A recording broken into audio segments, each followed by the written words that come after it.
415 లక్షల కోట్లు. ఆహా, అసలు ఈ ఫిగర్ వినడానికే చాలా బ్రహ్మాండంగా ఉంది కదా. భారతీయుల వద్ద భారీగా బంగారం నిల్వలు, అయినా ఏటా భారీగా దిగుమతులు, గోల్డ్ మానిటైజేషన్ 2.0 పై కేంద్రం ఫోకస్ అంటూ మన దగ్గర ఉన్నటువంటి బంగారం విలువ 415 లక్షల కోట్లు.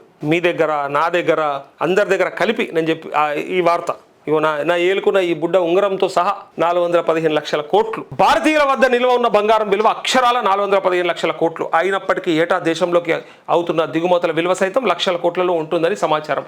ఇంకా దేశంలో పేదలు ఎక్కడున్నారు? పేదలు ఉన్నారా? లక్షల కోట్ల బంగారం ఉన్నదట. అసలు ఈ బంగారం అమ్మితే లేదా బంగారాన్ని ఇచ్చేస్తే అసలు మన దేశంకున్న అప్పు, మన కష్టాలు, మన బాధలు, పేదోనికి ఇల్లు లేకుండా, తిండి లేకుండా అన్ని సెట్ అవుతాయి. కానీ బంగారమే. పైసలు కూడా ఎవరు ఈ మనట్లే, ఎవరో భూములు కూడా అమ్మట్లేదు. కానీ బంగారం ఇచ్చేస్తే సరిపోతుంది. అసలు గవర్నమెంట్గా రూల్ తీసుకొస్తే బాగుంటుండే. అంటే మన తక్కువ ఉండేపటికి అంటున్నాం అన్న, ఎక్కువ ఉన్నోడైతే మళ్ళీ 20 తులాలు, 30 తులాలు, 50 తులాలు, 100 తులాలు ఉంటే వాళ్ళు ఇచ్చేసారు. అందరు ఇచ్చేస్తే అయిపోతుంది కదా. ఒకసారి పోతుంది కదా, లొల్లే పోతుంది కదా. ఈ దేశంకు ఉన్నటువంటి ఈ సమస్యలన్నీ పోతాయి కదా. 415 లక్షల కోట్లు, మనకున్నది 200 చిల్లర లక్షల కోట్ల అప్పు ఉన్నది. ఈ దేశం మొత్తం క్లియర్ అయిపోయి పైకెంచి మీదికెంచి విపరీతమైనటువంటి డబ్బు మన దగ్గర ఉండిపోయి అసలు ఏ లొల్లి లేకుండా ఉంటుంది ఇక అని సామాన్యులు అనుకుంటారు. కావాలంటే ఈ కింద కామెంట్లు చదవండి మీరు. లక్షల కోట్లలో ఉంటుందని సమాచారం. తాజాగా వరల్డ్ గోల్డ్ కౌన్సిల్ అంచనాల ప్రకారం మన దేశంలో సుమారు 25,000 టన్నుల బంగారం బ్యాంక్ లాకర్లలో మగ్గుతోంది. అట్టిగానే లాకర్లనే ఉంటుంది. అది తీసి వేసుకుంటలేరు, వేసుకొని తిరుగుతలేరు. ఎన్ని టన్నులు? 25,000 టన్నులు. బాబా క్వింటాల్ 25,000 ఎన్నైతే 2,50,000 క్వింటల్లా ఎన్నైతే లెక్క ఒకసారి 25,000 టన్నులు. తెలుస్తుంది. ఇదంతా డెడ్ ఇన్వెస్ట్మెంట్గా మారి ఆర్థిక వ్యవస్థకు చేటు చేస్తుంది నిపుణులు చెప్తున్నారంటూ. మోడీ అన్నది ఇదేనేమో, టన్నుల బంగారం కొని పెట్టుకుంటున్నాం ఒట్టిగానే. దానివల్ల అంటే మనం దాని సేఫ్టీ కింద, సెక్యూరిటీ కింద మనం అనుకుంటాం.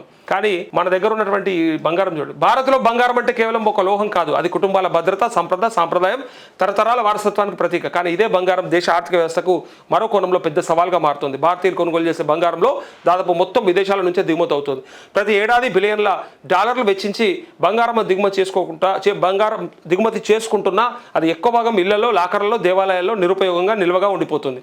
మళ్ళీ వచ్చే ఏడాది కొత్త బంగారం కోసం మరిన్ని డాలర్లు బయటకు పోతుంటాయి. ఇలా కొండంత బంగారం దేశం లోపల ఉన్నా అది ఆర్థిక వ్యవస్థకు ఉపయోగపడకుండా డెడ్ ఇన్వెస్ట్మెంట్గా మిగిలిపోతుండడం క్లిష్టమైన పరిస్థితిగా మారింది.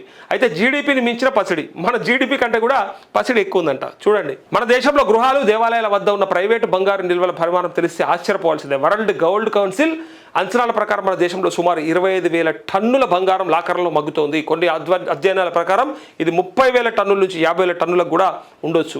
గత 2 ఏళ్లలో పసిడి ధరలు ఆకాశాన్ని అంటుతుండడంతో 26 జనవరి నాటికి విలువ ఏకంగా $5 ట్రిలియన్ పైగా చేరింది. ఇది ప్రస్తుత దేశ జీడిపిలో 125% సమానం అంటూ రూపాయిపై ఒత్తిడి. ఇక దీన్ని ఏం చేస్తే బెటర్ అవుతుంది? ఒకవేళ ఇంత బంగారాన్ని ఏమైనా చేయొచ్చా? దాన్ని ఏమన్నా వర్కింగ్ క్యాపిటల్ కింద మారిస్తే ఏమన్నా ఉపయోగపడుతుందా? అట్లాంటిది ఒక్కసారి ఇక్కడ చూడండి. దేశంలోని ఇళ్లలో ఉన్న మొత్తం బంగారంలో ప్రతి ఏటా కేవలం 2% బంగారాన్ని మాత్రమే అధికారికంగా ఆర్థిక వ్యవస్థలోకి మళ్లించగలిగితే గుణకార ప్రభావం అంటే మల్టీప్లయర్ ఎఫెక్ట్, దాని గుణకార ప్రభావం అంటారట, ద్వారా 2047 నాటికి దేశ జీడిపి ఏకంగా $7.5 ట్రిలియన్ అదనపు సంపద తోడవుతుందని అసోచామ్ అంచనా వేసింది. ప్రజలు బంగారం కొనడం ఆపేయాల్సిన అవసరం లేదు, కానీ ఇళ్లలో లాక్ అయిపోయిన పాత బంగారంలో కొంత భాగాన్ని వర్కింగ్ క్యాపిటల్గా మారిస్తే చాలు. ఇది దేశీయ రుణ లభ్యతను పెంచి అంతర్జాతీయ ఒడిదుడుకుల నుంచి రూపాయిని రక్షించి దేశాన్ని ఆర్థికంగా మరింత బలోపేతం చేస్తుందంటూ జ్యువెలర్లదే కీలక పాత్రనట. ఇళ్ళ కూడా మళ్ళీ నిజానికి ఇళ్లలో ఉన్న బంగారాన్ని బ్యాంకులో డిపాజిట్ చేయించి దానిపై వడ్డీ ఇచ్చేందుకు 2015లోనే గోల్డ్ మానిటైజేషన్ స్కీమ్ తెచ్చారు. కానీ 24 నవంబర్ నాటి కేవలం 31 టన్నుల బంగారం మాత్రమే వసూలైంది. అయితే సెంటిమెంట్ వల్ల ఆభరణాలను కరిగించడానికి ప్రజలు ఇష్టపడకపోవడం, వడ్డీ తక్కువగా ఉండడం, బ్యాంకుల చుట్టూ తిరిగే ప్రాసెస్ కష్టంగా ఉండడంతో అది ఫెయిల్ అయింది. అందుకే ఇప్పుడు ప్రభుత్వం రూటు మార్చింది. ప్రజలకు బాగా నమ్మకమైన స్థానిక నగల వ్యాపారులను ఈ పథకంలో భాగస్వామ్యం చేయాలని చూస్తోంది. నగల వ్యాపారులకు గోల్డ్ కలెక్షన్ సెంటర్లుగా మారి బంగారాన్ని సేకరించి బ్యాంకులకు పంపుతారు. దీనివల్ల నగల వ్యాపారులకు తక్కువ రేటుకే ముడిసరుకు దొరుకుతోంది, ప్రభుత్వానికి దిగుమతుల భారం తగ్గుతుందంటూ మన దగ్గర అయితే 25,000 టన్నుల బంగారం ఉన్నదట మన ఇళ్ళల్లో.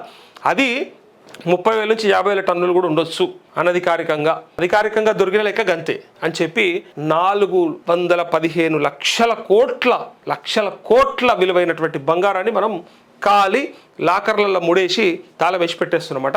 దాని గురించి ఆ వార్త.